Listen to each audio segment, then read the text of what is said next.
சபையின் ஏற்பாட்டில் யாழ்ப்பாணத்தில் பனை மற்றும் பனைசார் உற்பத்தி கைத்தொழிலில் அபிவிருத்தி தொடர்பாக ஆராய்வதற்காக அத்துறை சார் உற்பத்தியாளர்கள், ஏற்றுமதியாளர்கள், கைத்தொழிலாளர்களை சந்திப்பதற்காக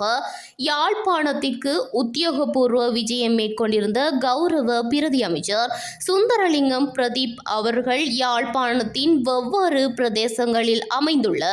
பனை கூட்டுறவு சங்கங்களின் காரியாலயங்களுக்கு,